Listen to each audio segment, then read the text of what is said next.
Hi everyone, it's me again, your Villaran, yung Bicolano vlogger. Tara po at samahan nyo naman ako in this video. Ngayong araw nga po, ang second and last day o practice namin para sa aming graduation.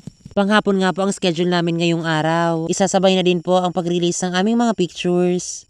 Maglalakad po muna ako papuntang school at nagtitipid din ako sa pamasahe. Uuwi din po kasi ako mamaya sa aming hometown after ng practice. Pagpasok ko pa lang nga po ng school campus ay nakasabayan ko na itong isa sa mga classmates ko. Pinag-uusapan nga namin kung ano ang mga maaring maging ganap ngayong araw. Karamihan po kasi sa mga estudyante ng first day of practice ay na-late. Ang resulta masamukon lugod. Papunta nga po kami sa isa sa mga room sa second floor kung saan kami na-assign kahapon. Malayo-layo din po pala ang aming lalakarin bago kami makarating sa aming paroroonan. Pa-shoutout po din sa mga secondary education or BS Ed. Kayo na pa kamang siguro na pa kamo dyan. Tinabi po kasi kahapon na ang aming call time ay 1 PM. Pero bakit hanggang ngayon ay may mga BS Ed pa rin? Hindi ko naman po sila masisisi kung inihintay rin po nila ang kanilang mga laminate pictures. Habang hindi pa nga nagsisimula ang practice namin mga BEd kahit mag-aalas 2 na ng hapon ay hinanap na muna namin ang aming mga laminate pictures kung saan namin ito kukunin mamaya. Hindi naman po siguro masyadong halata na medyo taranta na kami sa paghahanap ng aming mga pictures dahil magkakamukha lang naman ang nasa laminate. Sinabi ko nga na kailangan na namin umakyat at magsisimula na ang practice at kailangan pa namin pumila. Kailangan din namin i-arrange ang linya ng aming mga classmates. Siyempre, isa yun sa mga duties ko as Vice President. Ganito po ang view kapag nasa second floor ka ng school building. Under construction pa po kasi yung third floor kaya hindi pa po kami makaakyat. Hindi pa nga kami nakakarating ng covered court ay bigla namang bumuhos yung malakas na ulan. Nakisabay ka pa talaga. Pero okay na dito at sobrang init kanina. Pa-shoutout mo po din sa mga kaklase ko mga piling pogi. Alam mo sa mga masbati boys, silikon tabarang ka mo dyan.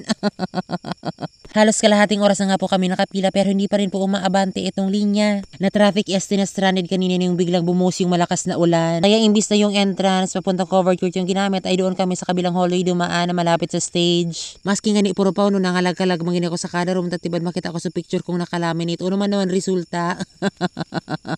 Nauna na nga po sa covered court yung mga girls dahil sa ladies first nga.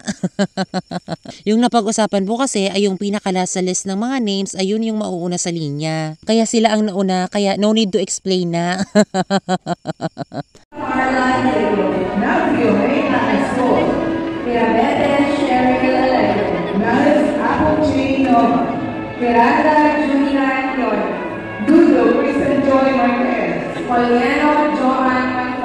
After nga po namin umakyat sa stage este, practice po pala, waiting po kami sa further announcements and release of pictures. Hi Sam, hindi na din po mawawala ang chismis. Actually po, kanina pa po kami nag-uusap-usap tungkol sa pictures namin. We are expecting po kasi na lalagyan ng photographer ng filter yung aming mga pictures, lalo na sa creative shot. Yung nasend po kasi sa amin is wala naman, pero okay lang naman po, nalagyan naman nila ng filter yung aming mga laminate na pictures. Pa-shoutout po sa aking mga friends, alam niyo na po kung sino kayo, sa aking classmates, sa aming batchmates. Congratulations to all of us. We deserve it. Balik tayo sa ating video.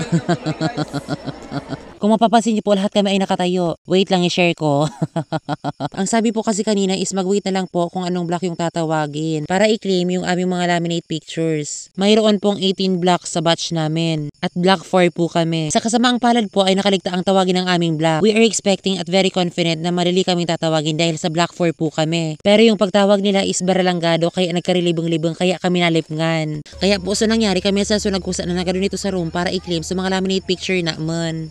At least nakuha pa rin namin yung mga pictures na dapat sa amin. Pero hindi talaga ako rito naka-move on. Bala man daw sinda. Kaya ayun lang naman po for today's video. Salamat sa inyong panonood. Bye-bye. See you sa graduation. Bye!